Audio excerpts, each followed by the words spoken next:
Welcome to the Forum, live streamed worldwide from the Leadership Studio at the Harvard T.H. Chan School of Public Health. I'm Dean Michelle Williams. The Forum is a collaboration between the Harvard Chan School and independent news media. Each program features a panel of experts addressing some of today's most pressing public health issues. The Forum is one way the school advances the frontiers of public health and makes scientific insights accessible to policymakers and the public. I hope you find this program engaging and informative. Thank you for joining us.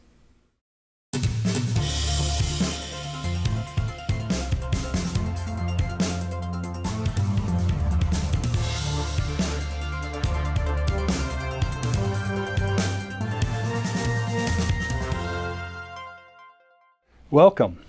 My name is Tim McLaughlin. I'm a correspondent in Boston for Reuters, and I'm today's moderator.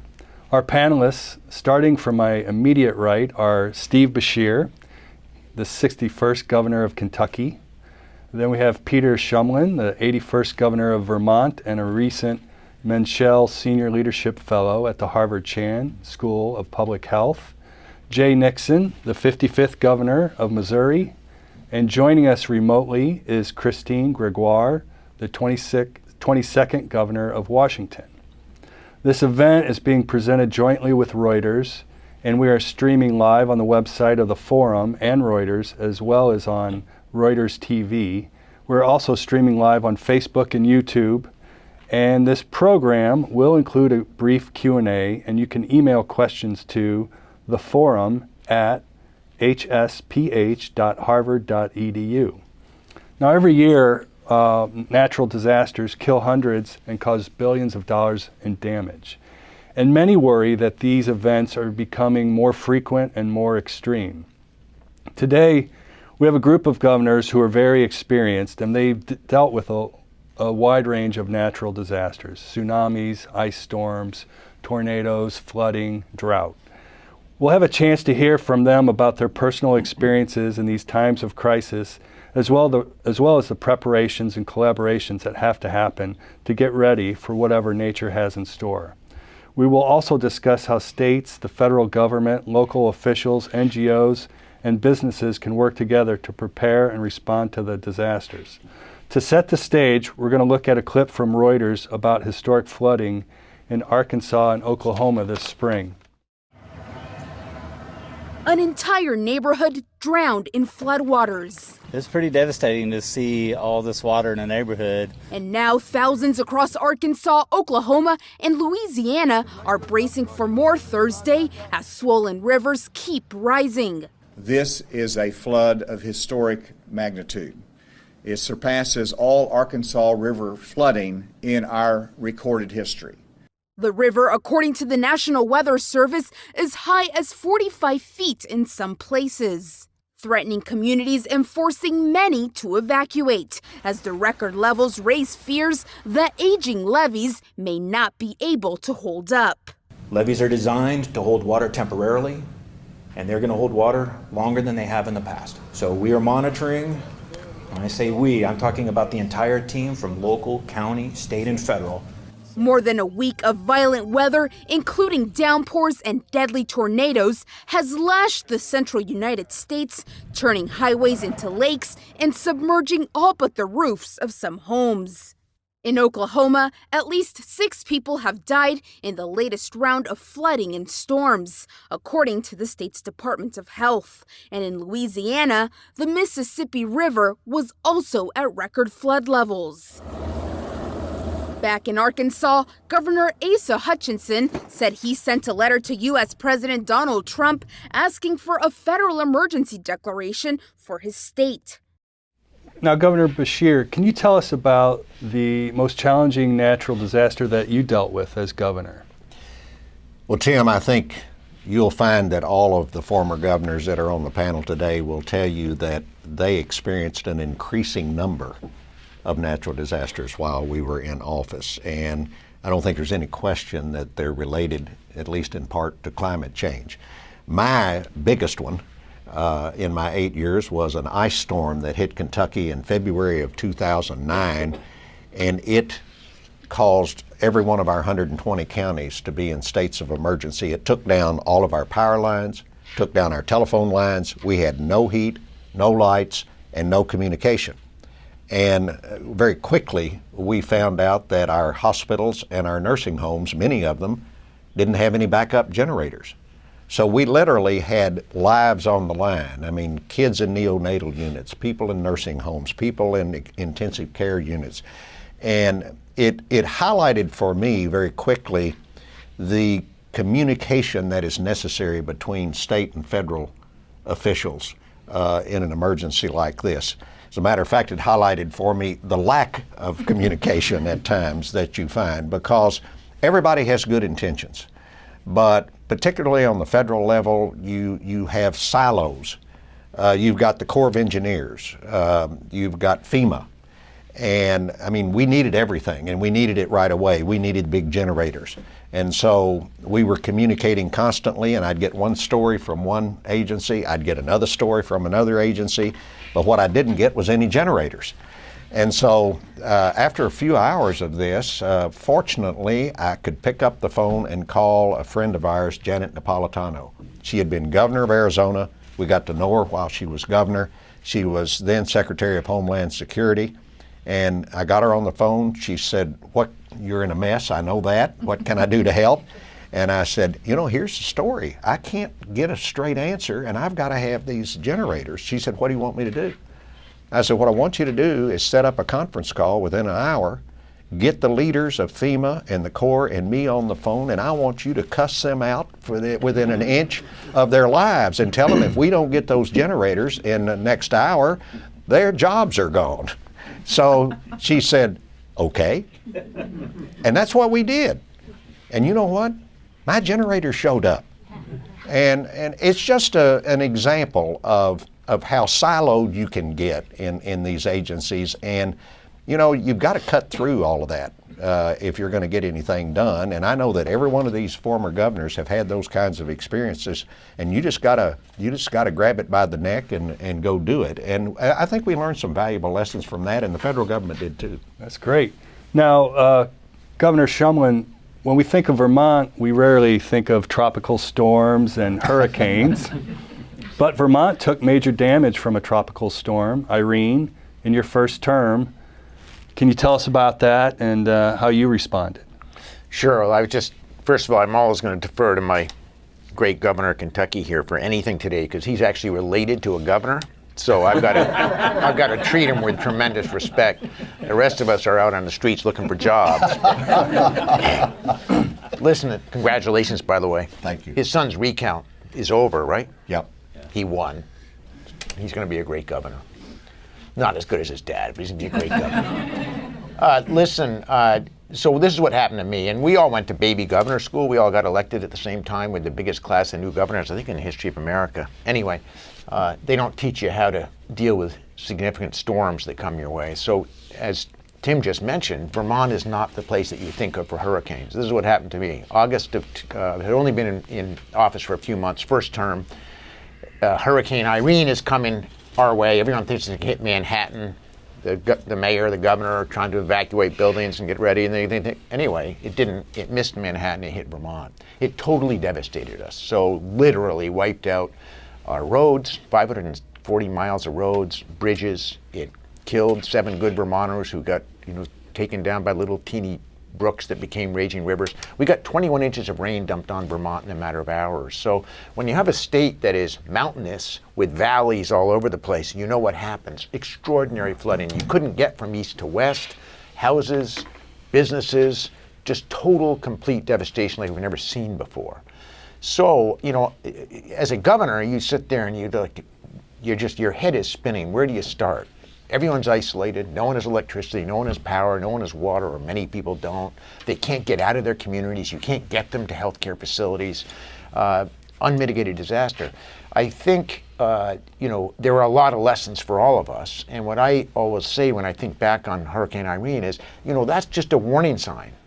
And I think the other governors agree with me, for what lies ahead. In other words, if you just take the carbon that we've emitted knowing that there's about a 20-30% a year lag before you feel the effects. These are little warning signs. You look to open up the press today, and they always call these in the press, 100-year events. I'm like, really? I had 3 of them when I was governor. But 100-year event in Venice right now, right? 6 underwater. And you read about the wildfires in California that just happened 2 weeks ago, still burning. 100-year event, except that we had it happen last year and the year before. So I think the lesson for all of us is, in addition to the kind of snags that Governor Beshear just referred to, how do we rebuild for resiliency, knowing that these are little warning signs for the tragedy and the tremendous pain that we're going to face going forward as a result of the carbon that we've already emitted? And I think that's the conversation we all need to have. We scrambled. We did all the things you got to do to rebuild. Incredibly painful. Vermont came together like you couldn't dream of a more highly spirited people who get out, they don't wait for the federal government to show up. They take out the chainsaws, they pull out the tractors, they start taking the backhoes out into the roads. We go into the rivers and try to get the gravel that washed out back on so we can rebuild, even though, my environmental people are freaking out. You go through all these hurdles. The biggest lesson for me was that when it came to FEMA, that Governor Beshear was just talking about, my biggest battle was that, and I think biggest lesson, we were still in the era in 2011 where the rules at FEMA were that you had to rebuild the way that that the storm had found your disaster. And I was like, really? This was my 3rd storm. I'd only been in office for 7-8 months. And I called up President Obama and the team and I said, are we really you really telling us that you want to, it was my second natural disaster, it was the second time I'd gone for federal aid. You really want me to put culverts back so I can come back to you in 3, 4, 5, 6 months and tell you they washed out again? There's got to be a smarter way to do this. Anyway, the result was that we sent our team down to Washington. We worked together with Obama and Craig Fugate, the administrator at that time, and they were just extraordinary. And over time, it took a little time, we changed the rules. And I think not just for Vermont, for everybody now, we rebuild for resiliency. And I think that was one of the great lessons that came out of Irene up in Vermont. Governor Gregoire, you're unique in that you dealt with tsunamis and wildfires. Tell us about your preparation. What did that look like? And what do you think governors need to keep in mind as they prepare, for other kinds of disasters? Some lessons learned there. Well, it's true. We on the West Coast really see the threat of tsunamis, earthquakes, and forest fires, and it's a constant threat. To be perfectly honest with you, it was a wake-up call in 2011 when Japan had its major tsunami, and we prepared. We were ready, but. Just for those who may not be familiar with how you prepare, you have a warning system on your beach. And when that warning system hits, it doesn't tell you how big it is and it doesn't tell you how quickly it's coming. And then for the most part on those beaches that, particularly in the summertime, have a lot of tourists, there's probably only one road in and out of that area. So if, in fact, the system works as it should, still, can you imagine the potential problems that we're going to have? So we're constantly trying to find new ways to address that should we be hit by another big tsunami. In the area of earthquakes, we're always in the western part of our state waiting for the big one to arrive. The last one was in 2001. It was 6.8, about 60 miles south of Seattle. But we were within literally seconds, less than 10 seconds, of taking down the largest floating bridge in the United States, just out of Seattle, connecting over a lake, and the entire seawall in Seattle and a major elevated highway. I can't even remotely imagine the devastation. We've replaced both structures, but we are constantly on the alert and on the ready. The area where we are progressively seeing things get worse and worse and worse every year, I declared more emergencies than any of my predecessors, and most combined, really relates to wildfires. And you can see what has happened most recently in California. It's hitting the West Coast from British Columbia to California because we're highly forested, and we have some beetle infestation, and we have drought conditions, the results of which is we're having these terrible forest fires. So we're all prepared, I think, every one of us, to deal with one large forest fire. But what has happened is the frequency, every year we can expect it, but they're getting larger and larger. We are not prepared to deal with two or more simultaneously. Now, we help each other. Our crews from Washington State have just returned from California. But I will tell you, the lesson I learned when I first got into office, like my friends, my fellow governors, was you got to prepare, and then you cannot over-prepare, to be perfectly honest with you. So we have a command center run by our National Guard. We have representation there from local government, county government, state and federal. And we're constantly paper drilling, but we also do simulations. We do it with British Columbia, across our international border, as well as with our friends to the south and to the east, Idaho and Oregon. But no matter what you do, you got to prepare for the worst. And even if you do, something is unexpected. Some circumstance, something happens that you just did not anticipate. So the best thing I learned is constant preparation for the worst and the unexpected. And that's what we've dedicated our state to. Thank you for that. Now, Governor Nixon, you're governor of Missouri when one of the deadliest tornado strikes happened in Joplin in 2011. Tell us about that event and what did you learn during the response? Well, I think, thank you, and thanks everybody here, and a great group of folks that have managed in difficult times and done amazing jobs doing it. The numbers at Joplin are really kind of set the scene, really. You know, you had a situation in which 3 tornadoes came together, and they were downward pressure tornadoes, so instead of bouncing across, they just ground into, and so you had a 6-mile long, about a mile wide area in which you had 11,000 cars wiped out, the hospital wiped out, 161 dead, over 1,000 people hospitalized, schools wiped out. And so you had this situation similar to what Peter was talking about. You didn't have communication, you didn't have anything in that area. And we learned a lot from it. And one of the things was that these non-governmental organizations, if you organize the charity help, if you organize these other forces of good, they can be a force enhancer in an incredibly significant way. The other thing we learned, natural disasters are harder on people who already have hard lives. Floods happen, what's the old line? You live down by the river. They happen to people who are already challenged. And so bringing in the social service agencies, bringing in the mental health agencies. One of the things we did was set up a mental health center in Joplin.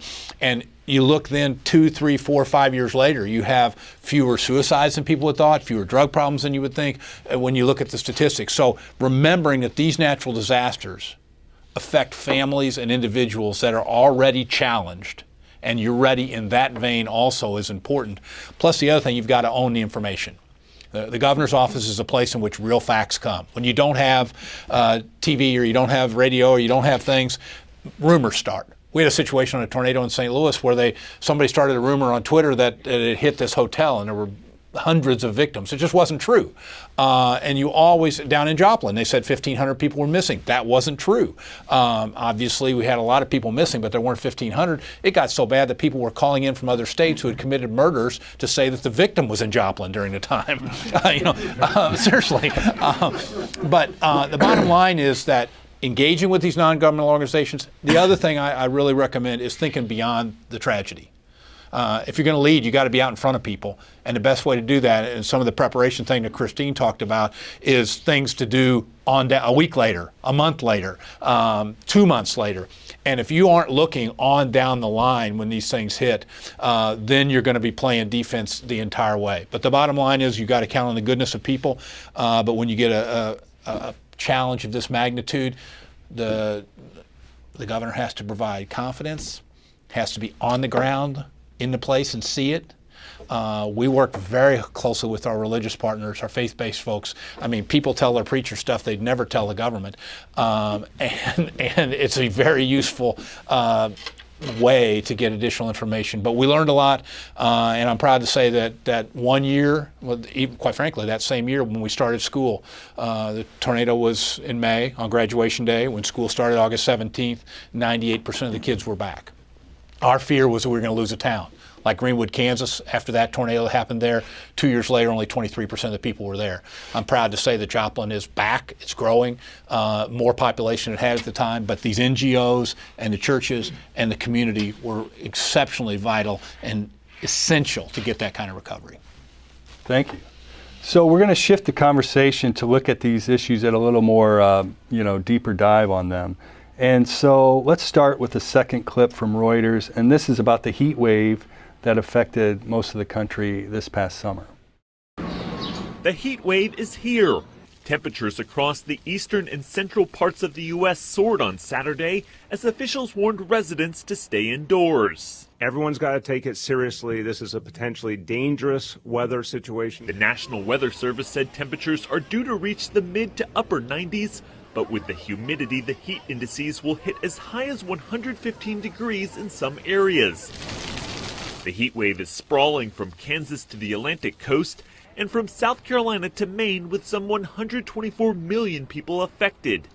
In Baltimore, Maryland, authorities reported more than 2,400 outages, including at a senior center. This is a deadly situation. In New York City, the MTA suspended subway service on multiple lines during Friday rush hour due to a system malfunction, leaving commuters sweltering and frustrated. Hot and aggravated, it makes no sense at all. I'm just trying to get home. Oh my gosh, with the heat and the messed up train, it's too much. It's just too much because there's no air. Forecasters say the heat wave is expected to continue through Sunday with little overnight relief.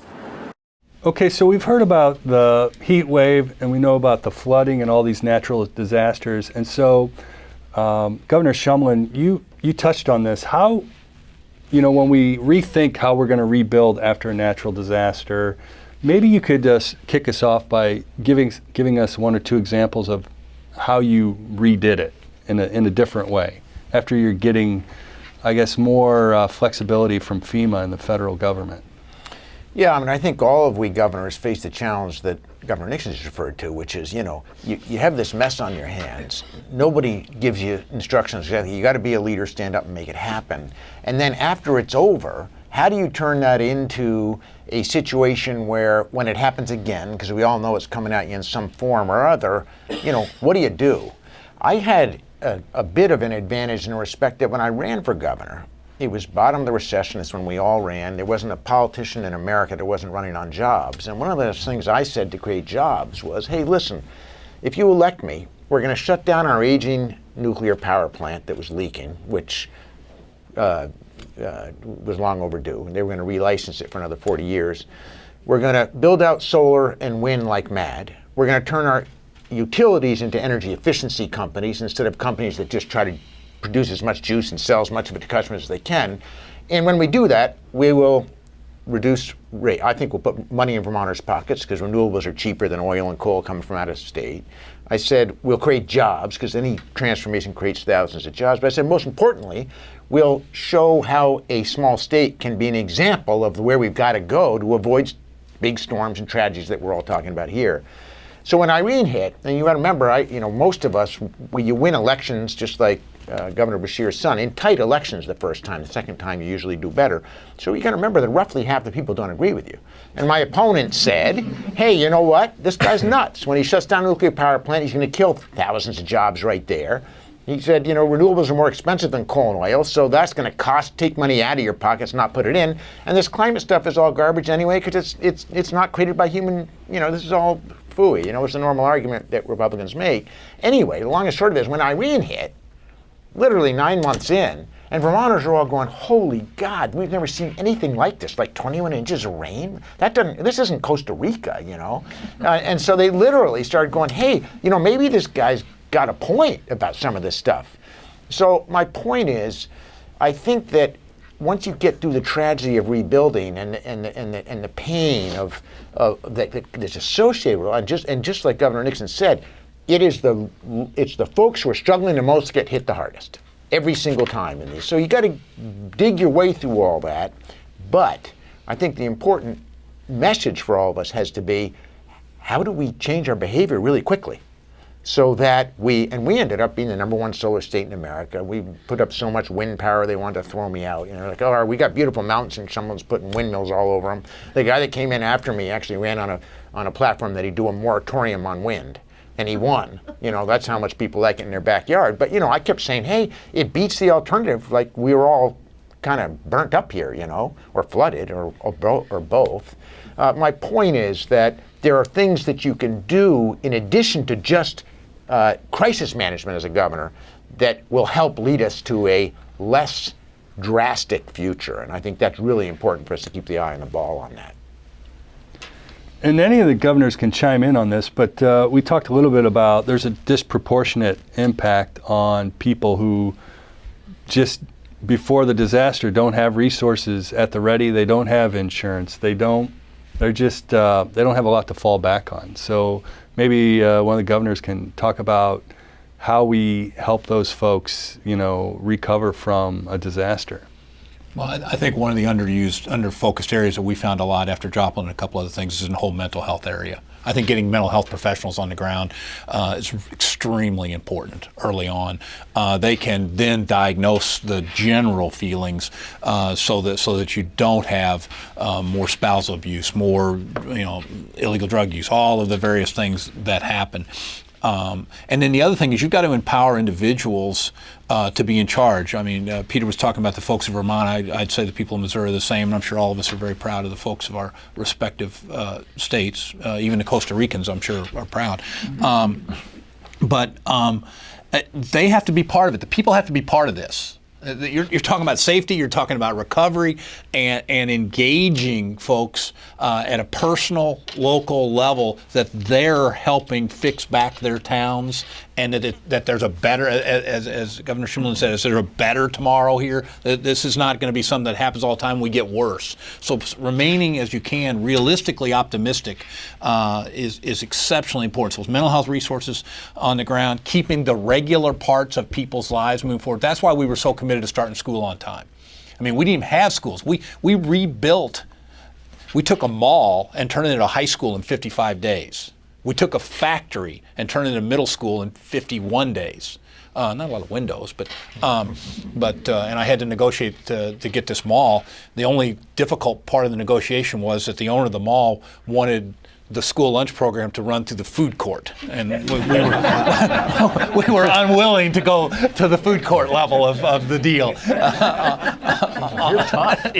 It's we had to do a few things. We paid a little money, but the point is thinking about normal things and getting people back to the normal life that they live is exceptionally important if you're going to get through these things and get to recovery. Because if you do that, then you're going to have plenty of time to plan for the next one. You're going to have once again, what others have said about this resiliency rebuild. I'm in the middle of a project now looking at levees, some of which haven't been rebuilt from last year in the Mississippi and the Missouri River. What do we do?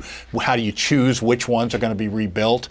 In essence, what property are you giving up? None in Kentucky, obviously. And none in Missouri. That's the attitude you take. You just don't want it to happen to you. So I think that's when you can build the relationships that you're a source of information that's real, that you have a broader interest in this other than just getting people back to where they were the moment before this happened, and you engage the public in moving forward together. Only then can you amass the kind of goodwill you need to ignore a lot of laws and regulations, which you have to do I used to say after Joplin, the thing I loved about it most was you could just sign these orders getting rid of laws for a while. Yeah, it was great. I mean, you had two hospitals. In Joplin, you had two hospitals, and it was one of the last places in the country where they were closed systems. If you went to one hospital system, you could not go to the other one. Well, one gets hit by a tornado. It's wiped out. So I just signed an order saying, you can go either one. Done. And everybody followed it because, and whatnot, and it had absolutely no mark of any sort of legality to it, but it worked because people absorbed it, understood it. We talked to the leaders of all this sort of stuff. So sometimes you got to think out of the box, but if you don't have the people with you, you're not going to make any progress. Well, what these disasters do cause is what Jay's talking about. It wakes people up, no question. Mm-hmm. And it does give you the opportunity then to do some things and to make some things happen that you don't otherwise have.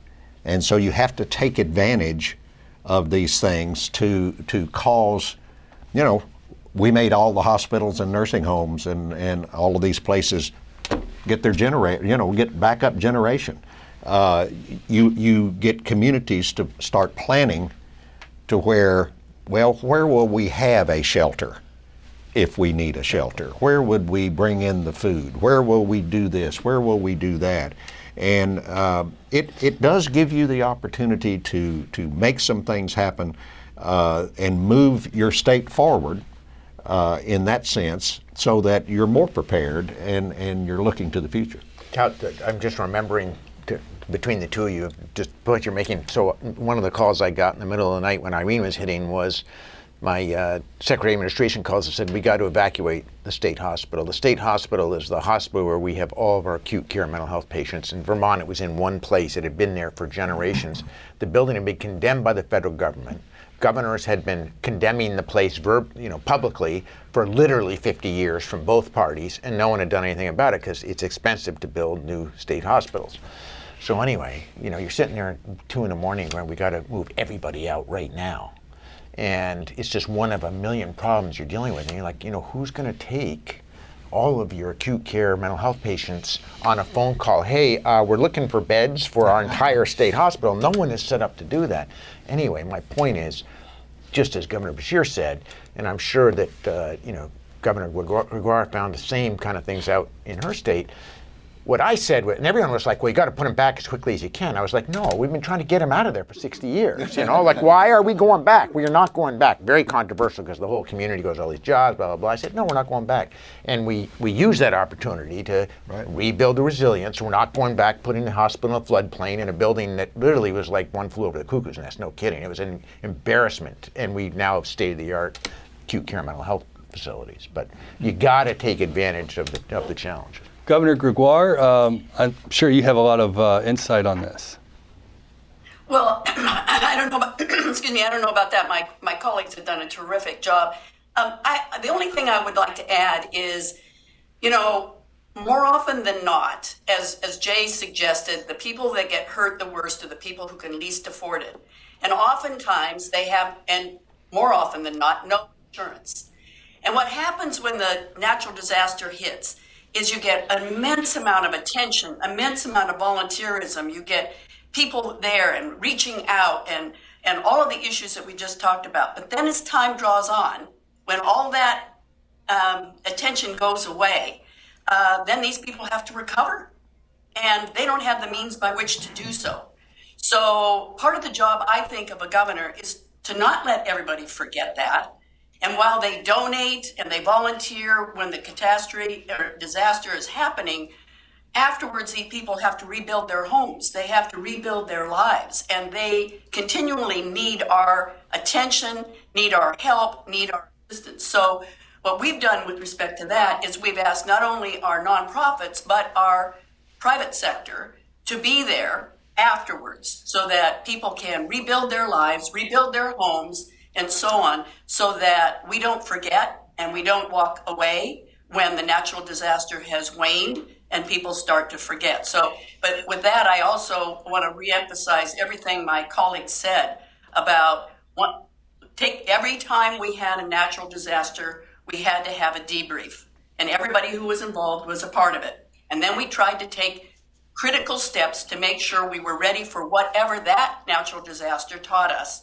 But again, every natural disaster, no matter how many we have, teaches us something. So we're always learning, always preparing, and always taking new actions to make sure we're ready the next time. I had one quick follow-up. In an earlier conversation, we spoke about people want to help, and that's kind of it creates a new problem, if you will, because you want to make sure that you get the right things for the right people at the right time. So early on, you may need generators.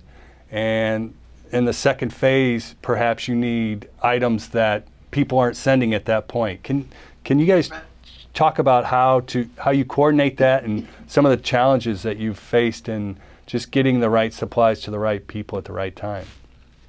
Well, I will say the non-governmental organizations are very good at that. I remember the story from Joplin. I had an event at a place right afterwards, and the lady that was running it came in and said, "Would you come here a second, Governor?" I said, "Sure." She said, "Come here and look at this." And we walked in the back of the room, and there was a 18-wheeler, and she opened it up. The whole trailer was entirely full of toothbrushes. And she said, "Would you tell everybody across the country we don't need any more toothbrushes, okay?" Don't tell your dentist. But everybody, like, for whatever reason, they all got, we still have them down there if you want them. And so that was one of the ideas that put together for us. We had our what we call our FaithBased Initiative, in which we had meetings in 7 places a year, organized it. We put people so that exactly as Christine said, you could have people coming a week later, 2 weeks later, and we were evaluating at that time. But these non-governmental organizations can be extremely helpful, and if you help coordinate them, they're pretty amazing. But if not, what you have is a whole bunch of stuff you don't need from a whole bunch of people that think they're doing good work that doesn't get you anything. And you got to recognize that at the very beginning. And for us and volunteers in Joplin, we had about 170,000 volunteers from all 50 states over the next year come down there. Providing a safe place for them to work was fine, but also making sure that they were working on the projects that needed to get done and not just wandering around town. And, like one of the big problems I had, the FEMA came in and put the trailers in for people to stay at for a while. There's actually 2 towns there, Joplin and Webb City. Webb City's a pretty good football program. Joplin at the time wasn't as good. They put the FEMA trailers in so that the Webb City coach, they were actually in Webb City, the Webb City football coach was going and recruiting the players to come work for him. We had to stop the recruiting of the players out of the trailers. Things like that you don't think about. But in a football or a basketball town, if they're starting to steal players, those become real issues. I mean, so you got to be grounded enough in the community that you can pick up these things that are going on. Because like I say, it doesn't take many calls from the governor to the football coach saying, "Hey, quit doing that, okay?" And the bottom line is that good information is hard to get. That's why early on I said there's a lot of bad information out there in these situations. Limited amount of communication capacity, limited amount of news capacity, focus on the disasters that happen each day as people are recovering. So making sure you've got really good ears on the ground and people respect what you say is extremely important to get the long-term recovery you need. You talk about food is one of the main things that you've got to get out there, and water. I mean, because when we had our ice storm, guess what runs the water plants? Electricity. No water, no nothing. And so we were, by that time, bringing in just loads and loads of these pre-prepared meals and stuff. Everybody has them out there, and all at once a news story hits from another state about some contamination. Oh, yeah. Of these kinds of things. And, the news media all just descends on me, And so what did I do? I got on a helicopter, I flew down to the place that had these meals, had the TV cameras, and I ate one of them. And your lieutenant governor was rooting all the way. I had the National Guard stationed outside to get me to the hospital if something happened. But we couldn't just pick up all those packets and send them back. I mean, we had to eat them, and so we did, and everybody was fine. But that's what Chris was saying. You're always running into something just absolutely unique and crazy that you've got to handle at the moment. What? I'd be curious how other governors found this, but I found that once you've done the rebuilding and you've been through a lot of the pain, and there's still a lot of residual pain, which is all the folks that have lost everything they had, everything they knew. I mean, it's really, as Governor Nixon referred to, the mental health resources you need. But I found the toughest conversations we had was about, and I'd be curious how you all dealt with this, about when you had to go in and say, listen, you lost everything. You live in a community that has been flooded before. There's a federal buyout program. It doesn't make sense for us to rebuild your home in the place where it was. And you want to have some tough conversations, man, that is it. Because you're literally going in and saying to someone, in Vermont's case, it was often people who lived in these communities for generations. It was their entire center of their lives. And you're going in and saying, no, actually, not so much rebuilding. This is insane to rebuild in your location. And we had some really tough conversations around that in Vermont. I suspect my fellow governors did too. That's going to be the conversation going forward. I hate to say it, it's not going to be whether it's a house, it's going to be communities, it's going to be cities, it's going to be entire, Venice 6 feet underwater coming our way too. And there's a point where you got to start asking the question, how do we actually continue to rebuild into places that we know are going to be vulnerable? If this is a warning sign for what lies ahead, are we going to listen to the warnings, or are we just going to be stupid? It's tough conversation. If I could add one more issue that comes up, the idea that the generosity of the public sometimes is overwhelming and it's not directed at exactly what you need. You may need generators and you get a whole lot of other things. But one of the things that typically happens, and we have to always be on guard, and 3 of us are former attorneys general, is you got these guys who come in and take advantage of a terrible disaster and start preying on people's good intentions and trying to get money, and of course the money isn't going anywhere to help the victims. And so when you're trying to manage one of these disasters, one of the things you always have to think about is those who will take advantage of the situation to the peril of both those who've been the subject of the disaster and those who are well-meaning and trying to do something good. So always getting that information out and getting credible philanthropies, names and numbers out is critically important. That's a great point. One thing we did in Irene is we set up our own fund. It was a state, we appointed a board, set up a 501c3, started taking donations and said to Vermonters, if you want an organization that you can trust, give to this organization, and it worked really well. The other thing is the worldwide nature with media now. The worldwide nature of these and the generosity comes from a lot of places other than just your state. I remember we were about 6 weeks after Joplin. We announced we're going to start things back up again. We had made a decision that since we didn't have any libraries, they were going to go paperless at the school. I get this call from a sheik in UAE. So you take those sheik calls, I guess. Well, it was vetted a little bit. I think he was officially a sheik. Do you tell him to go solar? Yeah. I said I need a little of that oil money right here in Missouri is when I said it. I just go. You made plenty of profits over my folks. We drive big trucks. Sun, yeah. They do. They have sun too. Yeah, bottom line is that he said, "What can I do to help?" And I said, "Well, we don't have books." And he said, "Would it help if I bought every kid in the high school a computer?" And I said, "Yeah, that would. It'd be about $1 million." And he was like, "Well, where do I send a check?" And so he did, and we did. And it did. But all I'm saying is that's the modern media.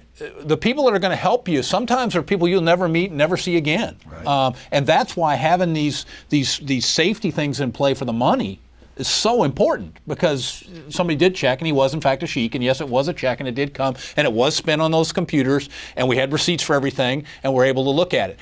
I think that as Christine points out, there's a lot of folks that try to profit, shall we say, off of some of this sort of stuff. And governors, I think, are in a very unique position to make sure that the money is done correctly and that it's open. But there is a huge amount of generosity. You shouldn't just think about the churches or the people in your own state. Okay, so I think we'll take, there's a couple of questions that I'm seeing, and one of them I think is pretty interesting. So after you have a disaster, there's usually a cleanup. What about toxic materials like, sometimes with floods you read about how coal pits are, they're flooded out and all the toxic materials are in downstream drinking water, things like that. That has happened on many occasions. I wonder if any of you could share what sort of things you've had to deal with and how you've lessened the damage, so to speak. Yeah, you have that with virtually any natural disaster that any of us experience. And with the flooding in particular, you end up with a lot of pollution of different kinds, and it really emphasizes the importance of coordination of every kind of agency that you have. You immediately think of the National Guard when you think of a disaster, or FEMA and these kinds of things, but your energy and natural resources cabinet, the folks that regulate water companies and all of these kinds of things, they've got to be involved in this, because there are so many unknown problems that pop up on any kind of disaster like this, and you can lose it real quick if you're not on top of it going in. And so that type of coordination and working together and being prepared for that is essential. We were concerned about the air quality around Joplin. It's an area with a lot of asbestos, a lot of lead in the construction, and when you have, almost 7,700 houses wiped out, there's just a lot of stuff in the air. So what we did is worked with our DNR and EPA to set up air monitoring every hour through all the areas, but more importantly than that, we coordinated that into the volunteers, because the calls we would give, somebody wants to come to Oregon to help us, is it safe? After 9/11, you had firefighters and others that got sick, and I think you almost have to certify that it's a safe place for people to work. And if you don't do that, then you won't get the help. That was extremely helpful to us. I think floods are the worst. I think people just straight pipe everything they can when the water goes up, and we have had to clean up a lot of things that you wouldn't normally expect. But the bottom line is, if you don't plan for those sorts of issues, you're going to get turned on. And you got to watch. We had a little mold develop down in Joplin that caused some wounds to get problematic. You got to get those reports and know where they are and figure out physically where they're coming from, and so that the public needs them. The other thing is having this information available to the public instantaneously. The public now has access to public health data. They'll look at it.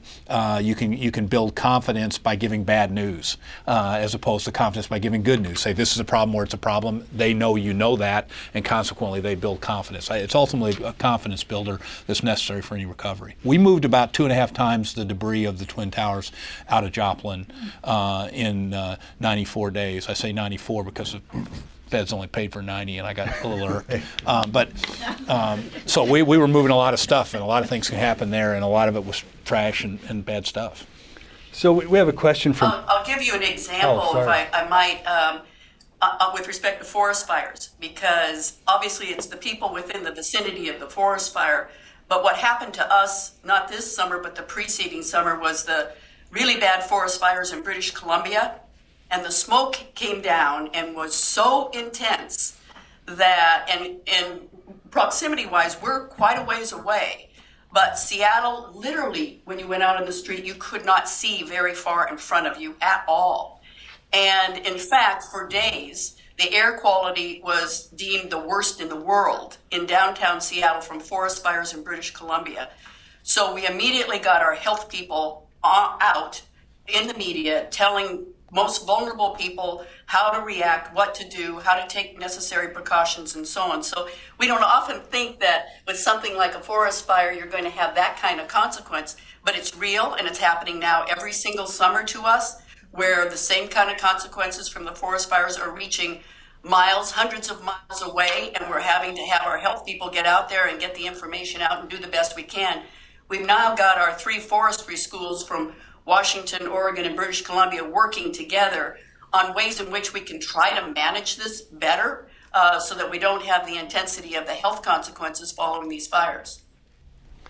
So I was going to say, Penny had a question, and this is something that I think about. How do I best prepare myself and my family for the unexpected? So I'm thinking about jugs of water in the basement, meals ready to eat if I have access to that, batteries, those sorts of things. But maybe you all can shed more light on how the ordinary citizen can be prepared for the worst possible thing imaginable.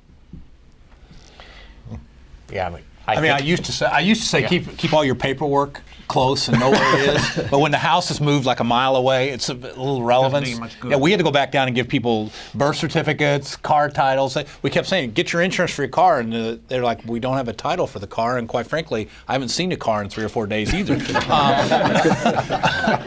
And so some of the normal things you would tell them, keep all your things in a safe location. I'm a big person to think about attitude. I mean, clearly you have to be safe, but people are going to recover if they want to recover. And if they feel like they have a government that's listening to them and helping them do that, they'll be patient. But if you lose patience in one of these, and we've all had times when you lose that point, the other thing I want to say, so at some point we're going to run out of time here. The other thing as governors you do is you listen to other governors and see what they've done. I mean, I remember like yesterday, the ice storm that came in, Governor Beshear called up the entirety of his National Guard. We were in an ops center and somebody said, Kentucky just called up the entirety of its National Guard. And you know, we're like, they're serious people down there. It certainly wasn't done for press benefit or for some sort of show. It led us to realize the magnitude. That storm hit a portion of Missouri, not the entirety of it.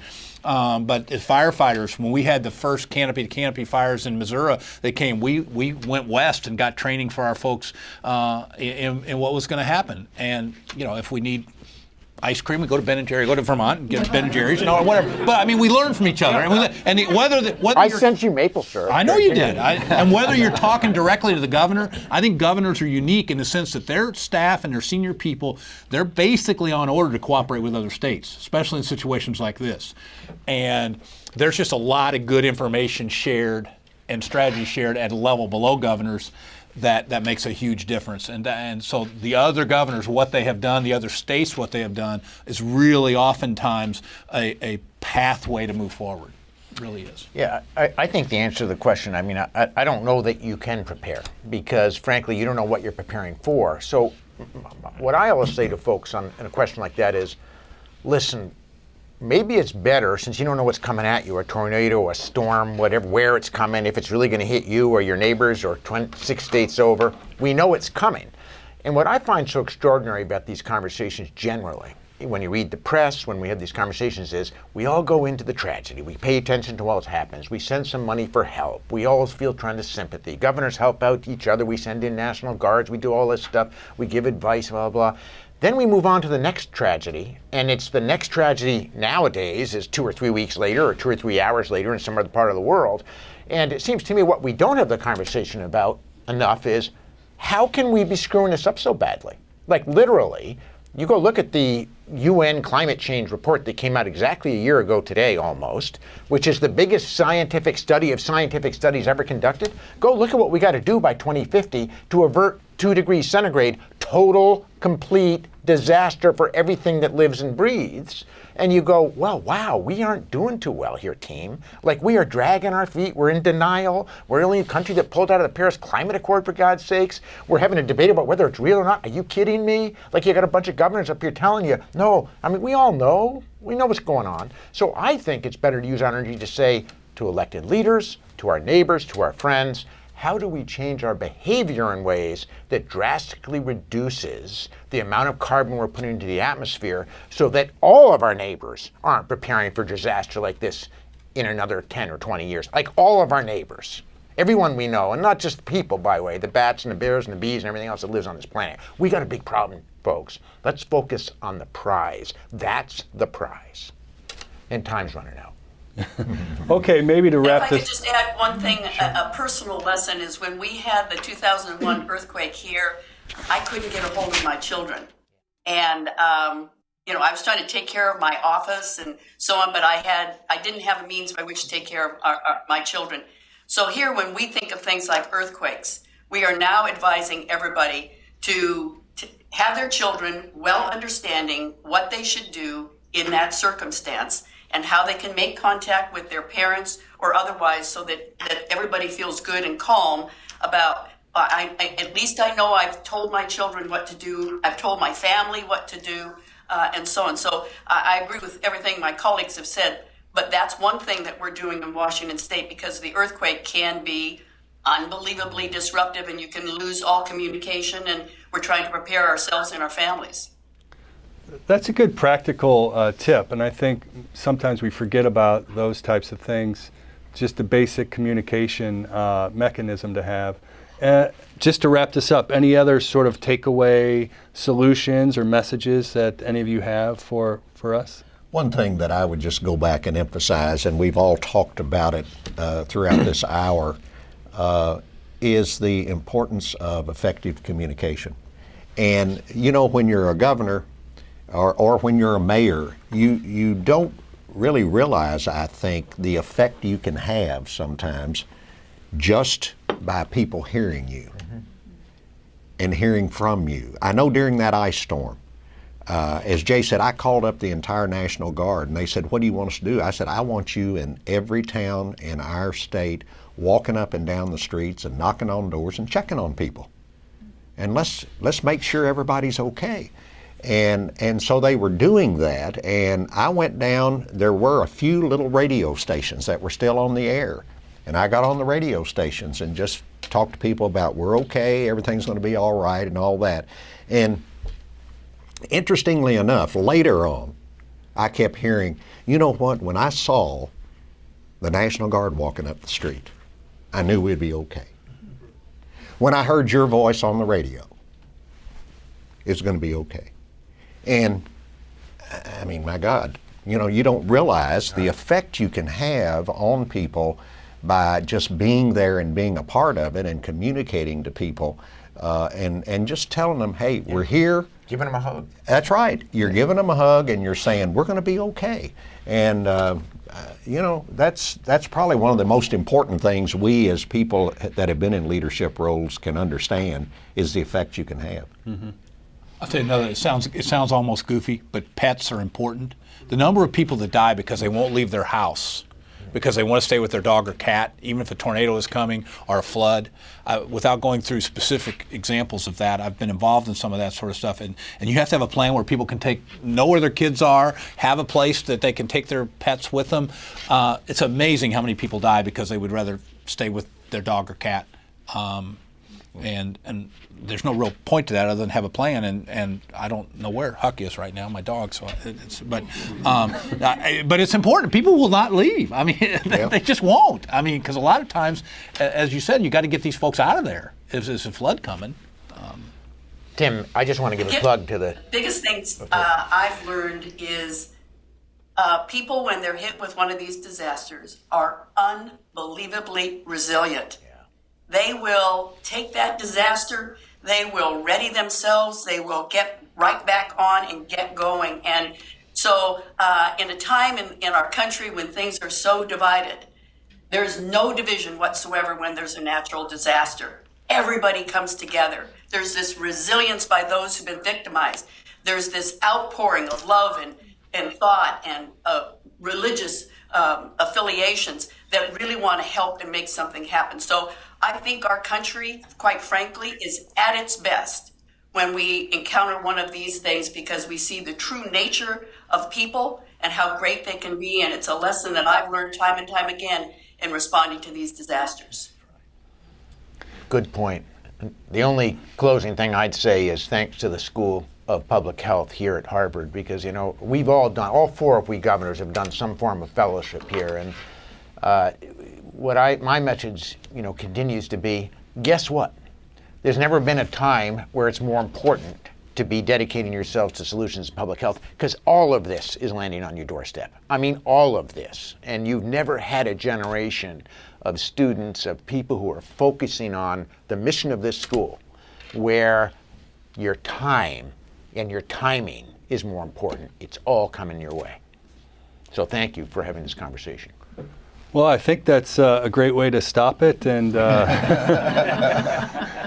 stop a bunch of governors from talking. We'll continue afterward. Turn off the cameras. Keep going. So I think we should thank everyone for showing up in person and online, and it's been a great conversation to have with everyone. Thank you very much. Thank you.